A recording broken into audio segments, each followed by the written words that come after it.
That's right. Greetings, fellow armchair Imagineers. Tiki here. And Blue Dragon 5. And Monkey. And I have mixed emotions. So many mixed emotions. Oh my god. All right. We're doing a sequel. The studio wants more, even after Tom Hanks has made Toy Story 4. Wow. Okay, folks. Frozen 2. Okay, let's just dive right into it. This is our first reactions podcast. There's not going to be any spoilers here. We're going to do a full spoiler cast tomorrow night. This movie needs a spoiler cast. Holy God. Yeah. Oh my God, so much shit happens in this movie. Wow. Okay, so you know what? Let's build to my reaction. Let's build to my reaction. I don't want to cast a shadow over everything else. So let's build to it. I'm gonna probably get the most median reaction out of the way. So Monkey, what is your take? Basically, give me expectations going in, thoughts coming out. Okay, expectations. I mean, you know me, over the course of this channel, I've been like, not the craziest about the Frozen franchise. It's not a bad movie. I still think it's a bit overrated.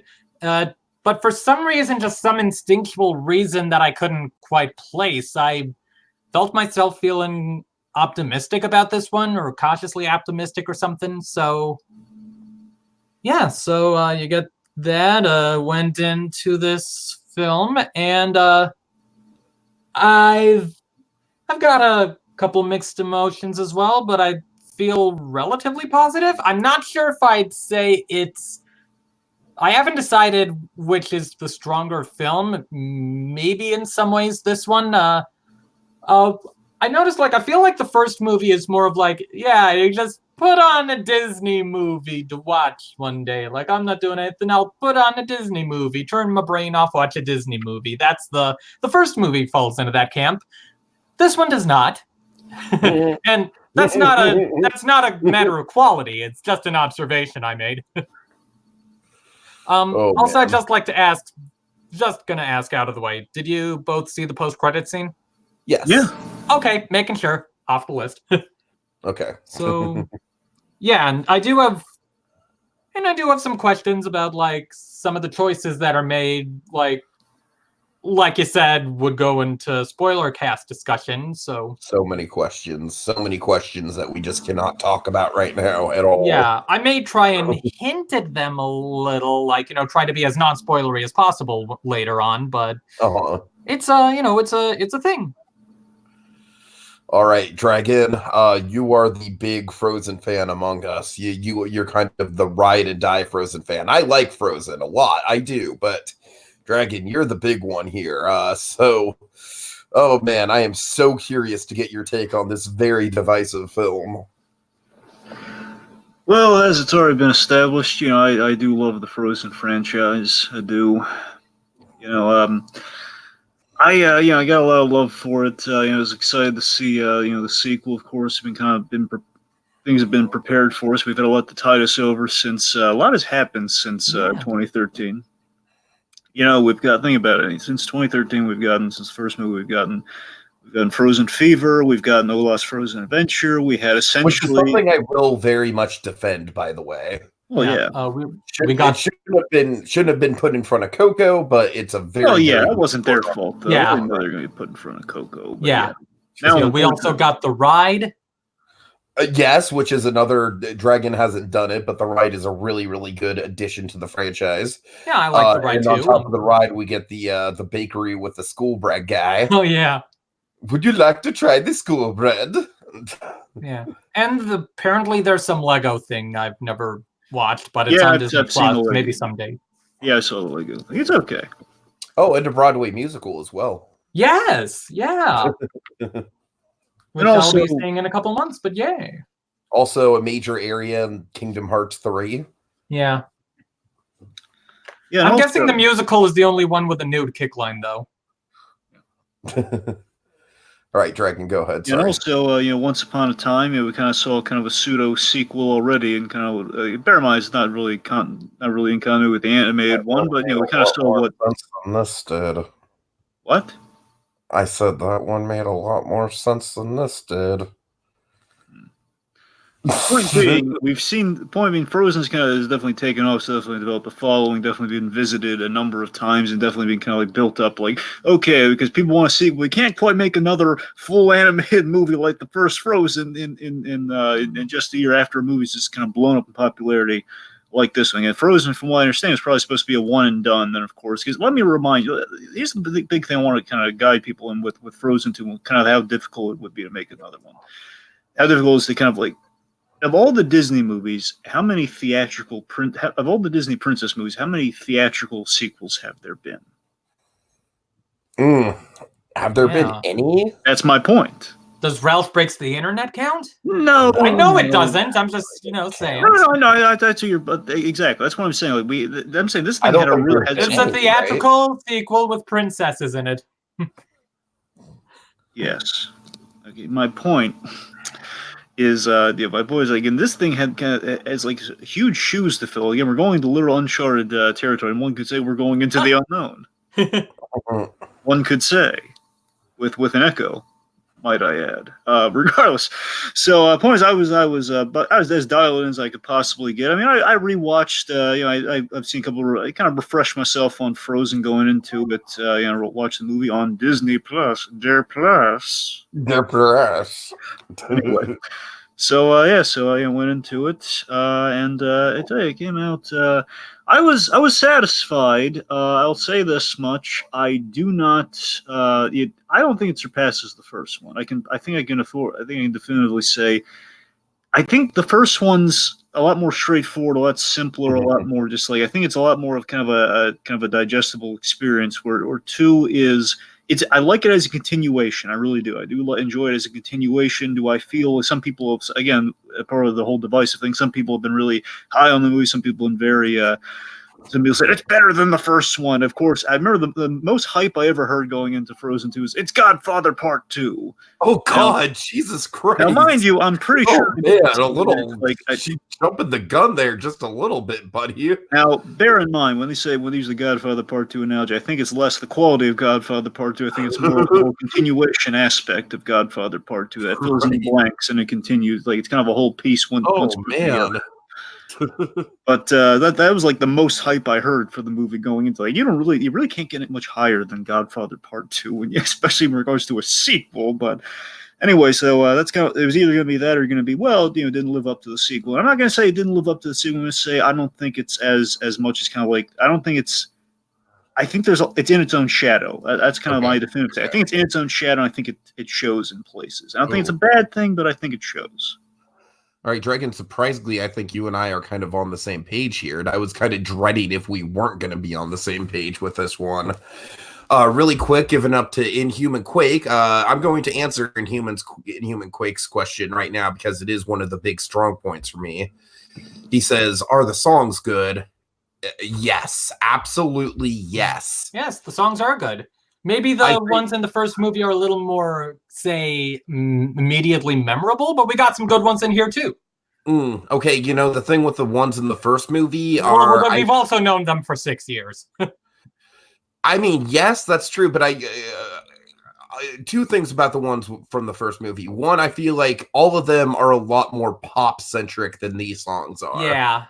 And two, I feel like there's more songs in this movie, and there's no duds like Fixer Upper in this movie. Right. To be fair, there is more and it's more consistent. There is one really poppy song in this one, though, you have to admit. Okay, yeah. But, what, the Kristoff one? That was a choice. Yeah, that was a choice. That's what I'm saying. I'm not taking a shot at it, but yeah, it very much is like it's the definition of poppy. No, I know, but like I said, very, very artistic choice. Yeah, there. It's like it's clearly like, okay, this is they're doing this, but I'm guessing it's supposed to be like this. Hey, I got a kick out of it. Okay, so yeah, the songs in this movie are fantastic. Olaf has a good one. Elsa has good ones. Yeah. Speaking of the songs, I want to. Sorry, Tiki. I just want to ask you this. Okay. So, did the River Lullaby, that song, did it remind you at all of the Two Brothers song from Lincoln? A little bit now that you mention it. I mean, not in the moment, but now that you mention it, yeah, I Yeah, can I guess see sort it. of melodically. Yeah. Okay, honestly, I think most of the songs are absolute bangers. I really do. Yeah, I do want to None, re-listen to these songs. yeah, none of the songs are going to be as like break the bank crazy as Let It Go, but I honestly think that's a good thing. Hmm. I honestly think there's enough good songs in the soundtrack that none of them are going to get really overplayed, but I think we can appreciate the soundtrack as a whole more. And not to mention, along with just the songs, I think some of the musical motifs in this movie are fucking awesome. The song that Elsa hears, I don't want to get too much into it with the plot, but you know what I'm talking about. Yeah, The way that lines throughout the soundtrack is great. The way that it appears in like various different songs and stuff. Yeah, it sounds And then cool. The weird thing with that was that I just kept hearing like that one leitmotif from The Nightmare Before Christmas, I can't believe but yeah. And then they give without giving anything away, they give context to the hymn that we hear at the very beginning of the first movie. Yeah. Oh, that was cool. That was probably my favorite moment in the whole movie. So I will, in terms of continuing the plot, this is where things kind of start to get into a little bit of gray territory because, like Dragon said, I appreciate where they're going with it. I think they're making some bold choices here. I think this film is a lot more mature than the first film was. I like the whole analogy about the first one really is just kind of like a cartoon. It's a good cartoon. It's a well-made cartoon. It's a cartoon that has some good thematic qualities to it, to be sure. This one is taking itself a lot more seriously. And I think it's kind of for better and for worse in some areas. Okay, you know what? I'm just gonna. How do we all feel about Olaf in this movie? I thought he was used nicely. He has some good. Go on. I still like him. Oh man. Well, that makes two of you. Okay. Olaf really he's got some good moments, to be sure. He does have some good stuff. He does have some fun lines, and we get some good stuff out of Josh Gad, like this one particular scene in the second half of the film he does pretty well with. I think he and I might be talking about the same thing here when I say my favorite scene, my favorite part of the movie is an Olaf moment. Okay, that being said, I feel like Olaf, had a little too much broad comedy in this movie. Like, I wish they would have restrained him in the same way he was restrained. He had the perfect amount of screen time. He wasn't overbearing. There weren't any jokes with him that went on for too long. He wasn't really, he didn't really do anything just for the sake of like, oh, look, I'm doing something goofy. And this, he does have some profound moments, to be sure, but I also just think there's also moments with him that just really drag in terms of the comedy. I don't know. I was a lot more mixed on this one than I've ever been. That snowman taught you the meaning of the holidays, and you just melted his heart. You know that? Yeah, I'm not sure if I quite reached the same level you're at, but I believe I can see where you're coming from. And that's what I'm saying, though. I will defend Olaf even in Olaf's Frozen Adventure. I think Olaf has never been more endearing than he was in Olaf's Frozen Adventure, honestly. But I don't know. Look, if anything, it feels like we're kind of taking a step back from his character development in Frozen Adventure. I feel to be honest with you, the motif of Olaf, his main theme, I don't want to kind of talk about it and spoil it, but basically what he wants is a lot more kind of open-ended and broad than the In Summer thing was. You're not wrong. Yeah. So that I didn't really care for. See what you're talking about right there, Tiki. This is one of kind of my thread for like what I think is kind of makes the first one better than this movie by comparison. Uh-huh. Is that Uh-huh. I feel we're doing things in the movie, but again, it's not just as simple and direct and basically like there's setup, payoff. We're saying everything we need to say. Again, bear in mind there's a benefit. They know they're coming back for more with the first one. That they're not really seeding anything in there, and they're allowed to just kind of okay, well, simple setup and payoff. Oh, again, Olaf is the example here. Snowman wants to see summer. Ends up he's able to see summer. He gets a little cloud and everything. It's a little kind of permafrost. In this case, kind of a permafrost sort of thing. Mm-hmm. And that he's going to be able to, he's going to be able to see summer. He defied the odds, man. And again, well, that's what I'm saying. The first one just has everything's just kind of there, and they also get to have their cake and eat it too. And that we get to comment on a Disney film, and the setup and the formula. And in this case, I feel we're doing that, but we're also, I think we're trying. In this case, we're literally trying to have our cake and eat it too. We're trying to. Yeah, this film does have some having its cake and eating it too. Oh yeah. Yeah, we're trying to kind of have what we had in the first one. We're also trying to be the kind of be the Disney film that for the new kids on the block. Okay, so I think the perfect example of where this film goes off the rails, Dragon, I hope you agree with me on this, is I thought that the ice powers got way too convoluted.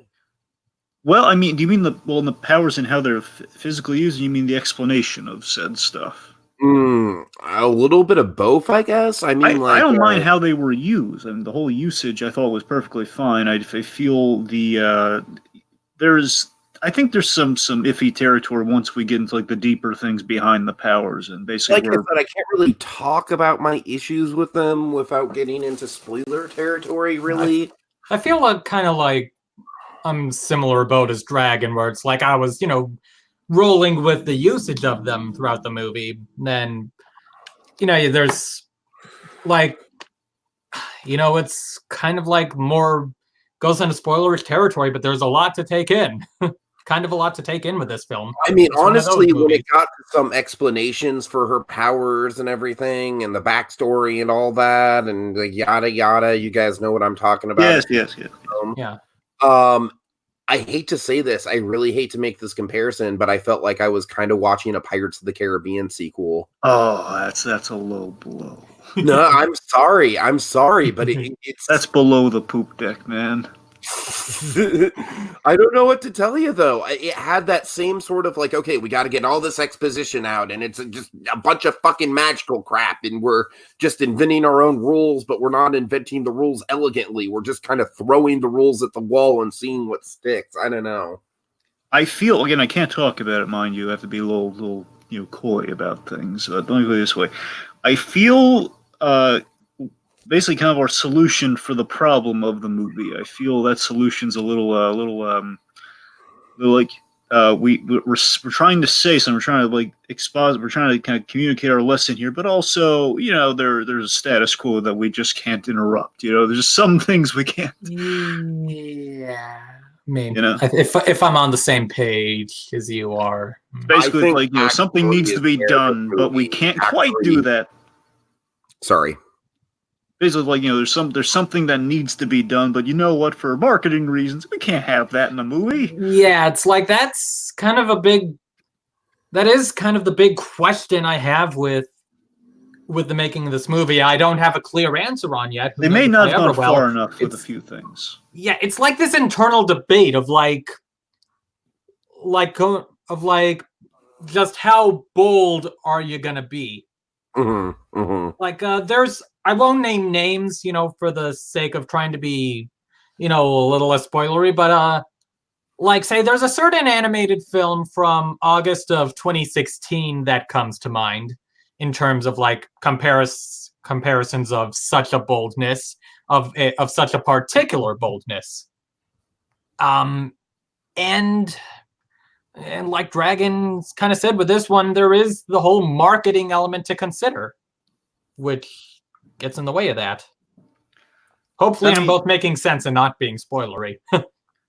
Now, I will say this again. I want to emphasize. I'm very satisfied with like just being in the world again and kind of having the characters, service and the emotional journeys and such. Like there are character bits again, like with Olaf again, with one of my favorite things. So I guess we'll get to when we get to a spoiler when I get to a spoilery thing, but which will not be here, obviously.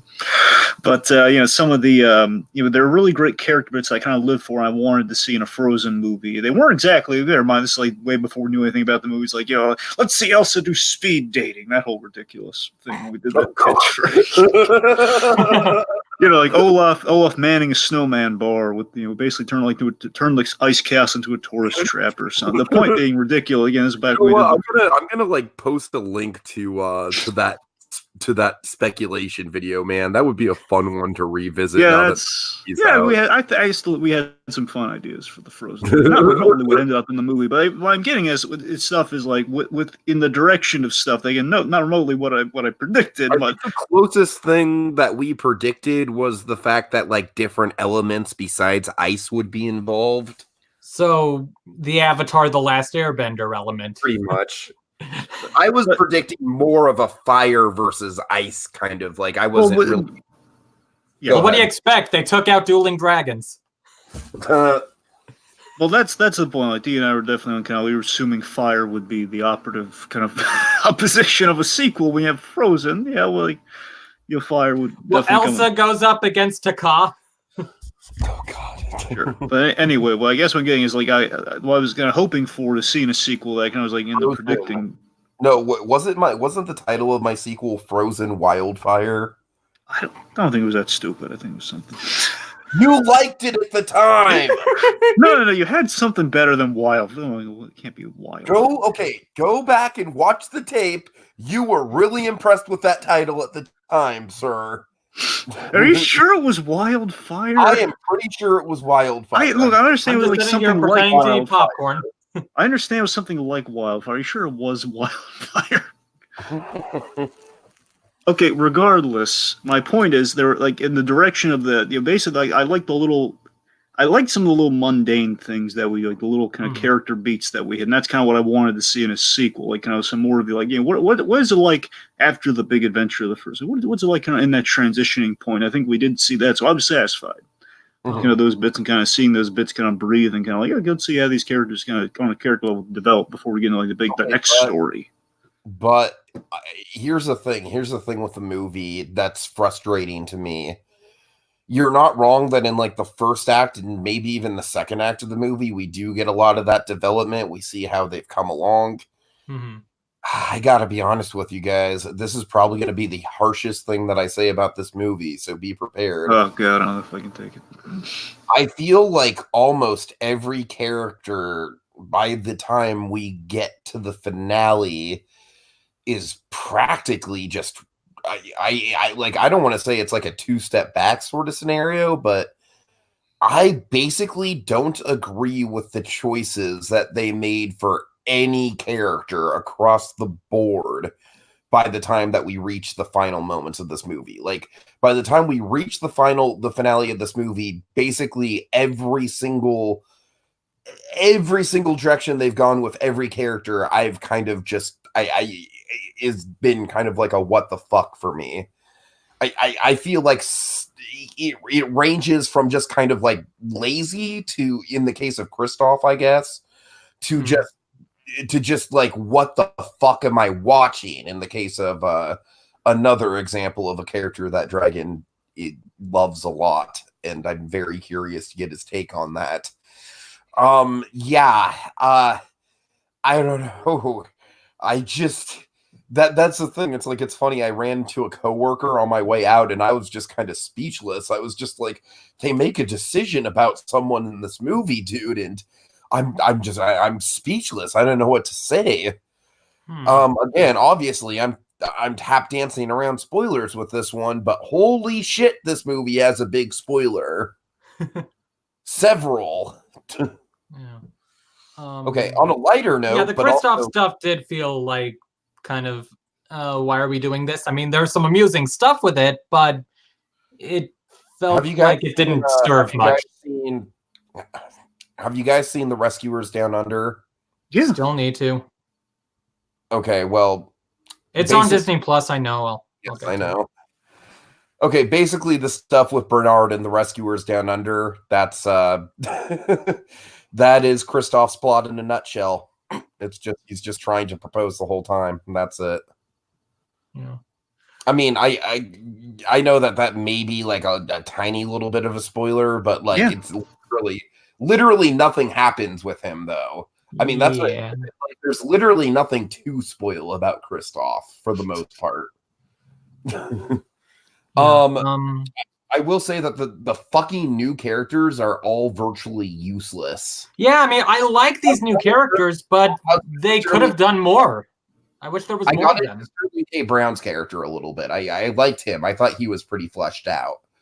But I thought some of the other characters were just like wasted almost. Like by the time we get to the end and they're like established in the universe, I'm like, I know literally nothing about you. Yeah, I mean, like I said, like I'm liking some of these characters, like these ones who are introduced, but then they don't get to do a lot.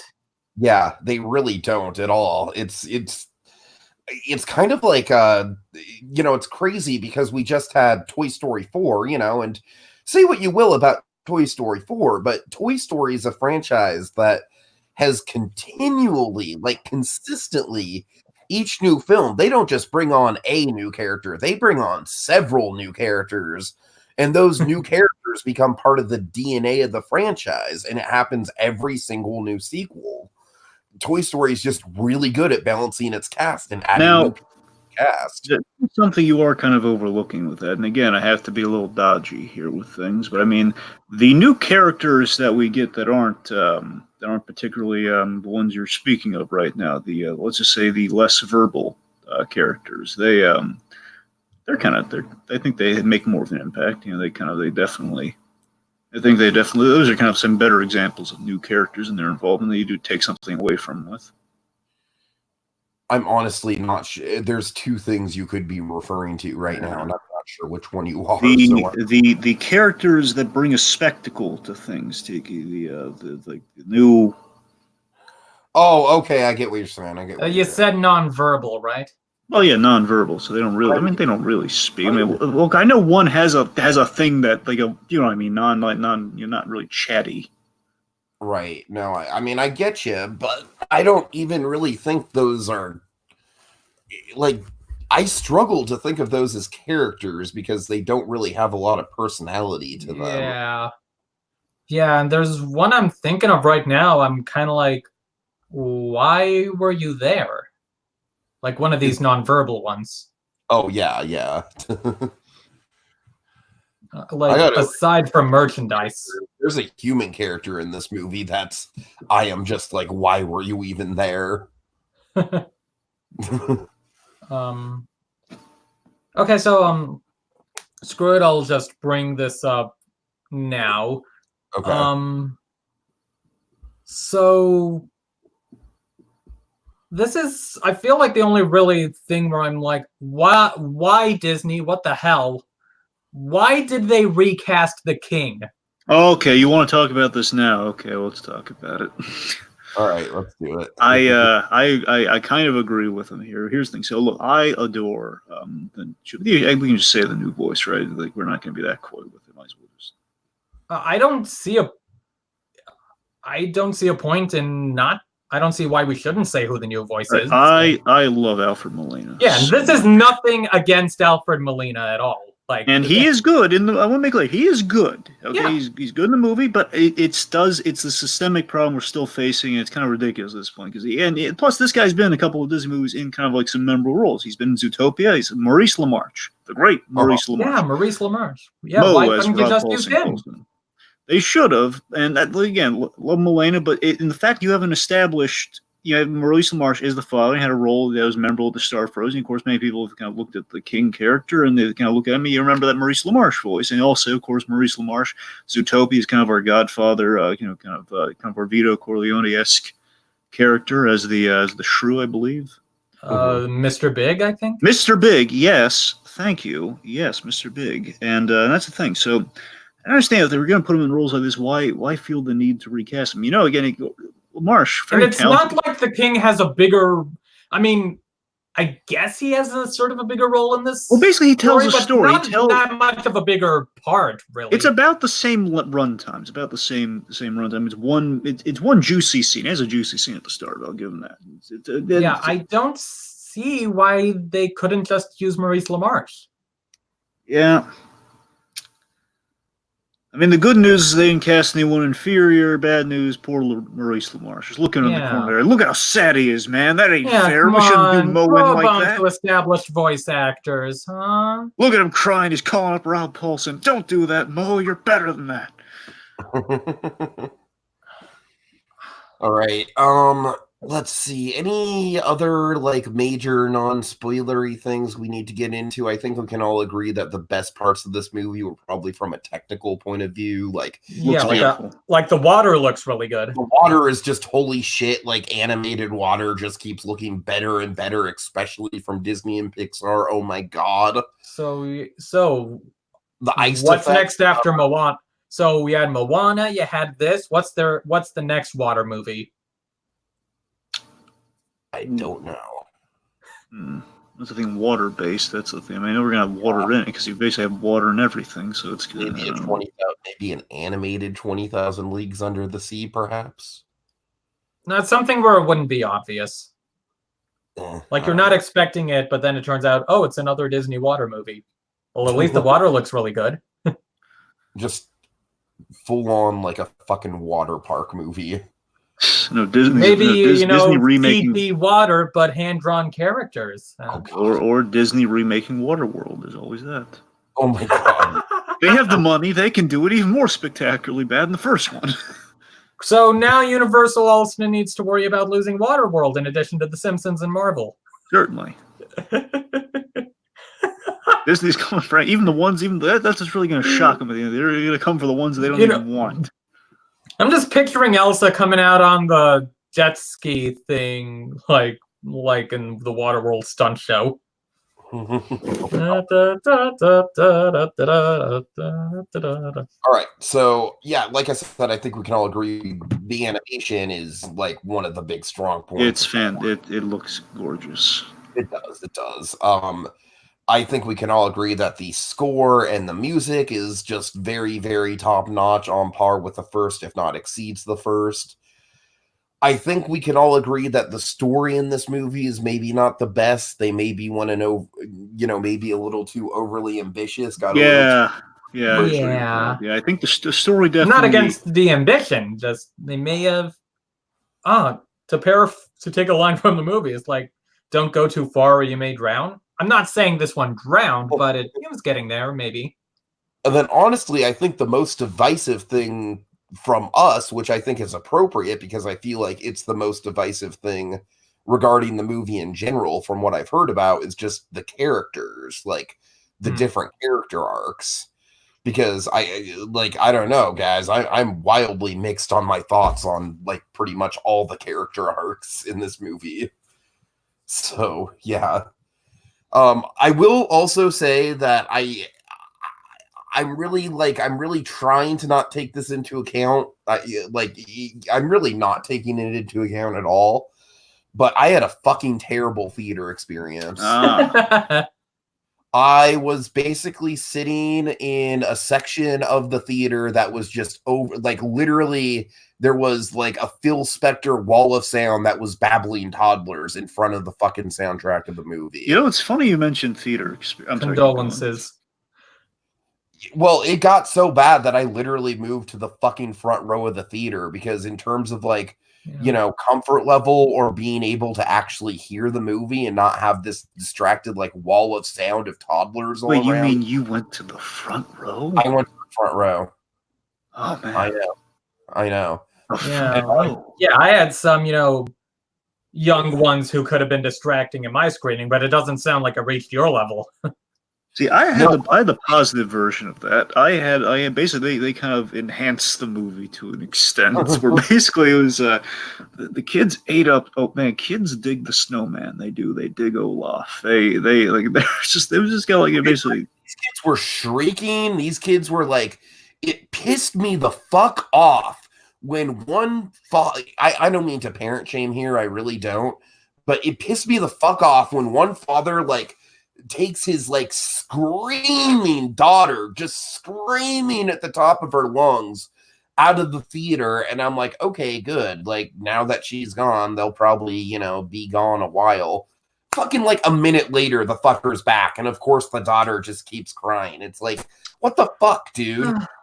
Take them to the movies when you know they can, you know, sit through a movie. I know. I thought for sure that at the very least they'd, you know, maybe sit out for like 5 or 10 minutes to calm the kid down. It's like, what the fuck did they do? Just, you know, go out for a minute, be like, oh, are you going to be okay? All right, let's go back in. I mean, like I said, I don't mean to parent shame, but that just, that got to me. And then also, like, even when I was in the front row waiting for the fucking credits to roll, there was this mother who was just straight up letting her kid run up and down the front row, like right in front of me. And I mean, that's like whatever. The movie's over at this point, but it felt a little rude, honestly. Yeah. See me like just sitting right there, and she wasn't doing a damn thing about her fucking kid just running up and down. You know, like I don't know. When you say up and down, do you mean like back and forth in front of you, or do you mean like on the aisle? In front of me, back and forth in front of me. Yes. Oh yeah, that's gonna get old. Yeah. Yeah. Oh yeah. He would just like basically he was like doing a loop around like, you know how theaters are divided where there's that one, like there's that one walkway in between the lower seats and the higher seats. Uh-huh. Yeah. So he was like doing a loop from that walkway in between the two sets of seats down to the front of the screen and back around. And he just kept going and going and going. And I was just like, okay, is the fucking mother going to do something? Like, I'm just like, I don't know. How is it this story is bringing up 2 Nickelodeon references in my mind? Like the Rugrats? The first one is Rugrats, like when they enter the theater and it's a fucking madhouse. Yeah. The second is like when the first episode with Bulby on Jimmy Neutron where he's running around the classroom. No, Bulby, it doesn't mean run around the room. No. All right, yeah, but just, I don't know, man. I mean, I do want to see this movie again in theaters, like, when it's not packed, just because I do think there's gorgeous animation, there's great songs. I want to maybe try and digest the story again, see if there's, like, bits and pieces to it that I didn't get because I was so distracted by my surroundings. So I will say that much. I will say that, you know, first time out seeing this film, I mean, I'm probably not going to get a chance to re-see it by the time we get to the spoiler cast, but and honestly, like, you know, the spoiler cast is tomorrow, and if I went to go see it tomorrow, I'd probably run into a similar situation with the kids. So, you know, but I don't know. It's just like, what is like? So I'm just imagining, like, you have these kids being obnoxious, and then suddenly, like, it's some scene with Olaf. Then he suddenly stops and shouts at the kids, "Shut up!" Then resumes the like pause of silence, and then he resumes with his activities. I will say, just to kind of loop things back around and, you know, just for good measure, because Dragon is not as mad at me about this conversation as I thought he would be. This movie is almost kind of like the opposite of the problems I had with Incredibles 2. Incredibles 2, I just thought was lazy. This was like too overly ambitious. So it's really interesting. And of course, I will take overly ambitious in, you know, like overly ambitious tops lazy any day of the week. Incredibles 2 has good things about it, but at the end of the day, a lot of that movie is recycled territory for me personally. But this, it's like, shit, man, you can't call this a recycled version of the first movie. I mean, they really went balls to the walls doing something different with this one. And I respect it. I do. I'm just not sure how I feel about it. Yeah. So yeah, that's my 2 cents. You guys got any final thoughts? I may as well mention this. You know, I certainly wasn't like, at least at the time it came out, I wasn't a fan of Kristen Bell's performance in the first movie, but I do find that I feel she's improved with each Frozen product, so uh, no hard feelings, Ms. Bell. You're not making any friends with criticizing Kristen Bell in Frozen 1 with Dragon. I'm saying it got better. All right. Dragon, final thoughts? Again, I would, I'd recommend people check out the movie. I definitely, again, it's yet another continuation. Again, it's like not as nowhere near as succinct, and again, it's not a fair comparison like between this and like an Olaf's Frozen Adventure by any stretch. But again, it's just it's kind of the same quality. Like we keep when we go back to the well, we're kind of like it's another adventure with these characters, another little story with these characters, and I don't know if maybe if it's again it's interesting to really think of like is it did we overstay our welcome or because we're ambitious and anytime we've revisited the Frozen well it's been with kind of like a shortened runtime it's worked wonders and I do wonder if going back to the well for like another feature may have been a mistake. And again, I want to emphasize again, theatrically, we have not done this before, so this is completely uncharted territory. And again, Question they did on a sort of similar related note. Do you think we'll get a Frozen 3? Yes, I mean, first of all, I think just in terms of plot, I think there's enough there that they could. Yeah, and hopefully they would do some more with the new characters. That's what I'm saying. I mean, I do think that this. For everything that we've been talking about in terms of like this movie maybe bit off more than it can chew, I absolutely think this movie kind of blows the doors wide open in terms of like expanding the world of Frozen. So yeah, I totally ironic considering the first movie was spurred by closing doors. Right. All right. Dragon, I'm sorry, you were saying, go ahead. It's my point. I respect the ambition, for sure. And again, whether it's doesn't quite hit like kind of the again, it may not be as kind of cohesive as the first Frozen with what they're going for. I feel I do respect the ambition. I do like the story that we have. It just I don't know. It didn't quite. I don't think quite stuck the landing as well as it could have. Well, I think we were all expecting it to, or kind of hoping it to. Again, in terms of like a third one, I mean, I got to tell you. This is what I'm saying. I fear it might be running out of. See, there's like Frozen comic series and everything, and the point of me is like little adventures in between things. Like nothing really shakes the landscape too much. What I'm saying is, if we do a third Frozen, you're really gonna have to shake the landscape, but make it take this time. That's what they're gonna have to do if they come back for a third one. So I feel that's kind of what to put them in danger. If are they gonna make a third one? Chances are probably yes, given the success I'm sure this movie's gonna have. I'd be honestly shocked if we didn't do a third Frozen. But again, if it's just based on the story and based on what we did in this movie, I would say no. But again, based on the finance and the marketing, the following, absolutely we're going to get a third one. I can only hope that they really kind of stick the landing just a wee bit more. But regardless, I'm sure it's going to be a fun adventure what we get in the future, much like this one was. It's another fun little entry in kind of the Frozen catalog. All right. Well, folks, go ahead. Yeah, so if Frozen 3 is the final movie, then the trailer should use the song, this is the end, my dear old friend, which is by The Doors, correct? Yes. Maybe have a running sort of counterpoint with Love's an Open Door. I don't know. God. All right, you're silly monkey. Oh, you now realize that?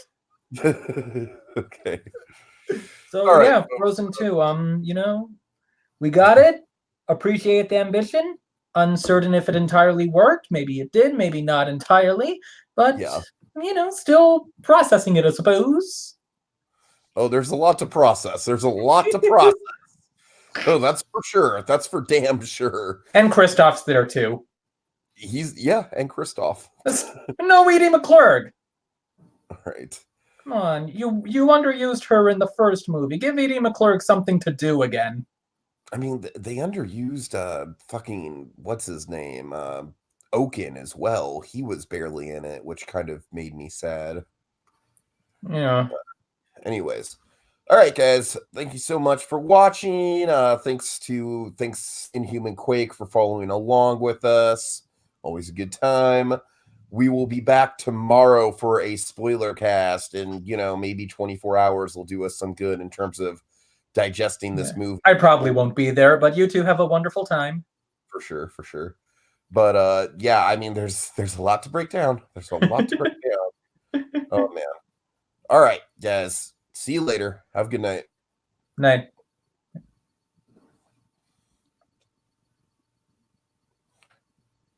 Shoot. Give me an Olaf line. Come on. In summer. And Anna and Elsa were so happy and they loved their mom and dad. And then their mom and dad died.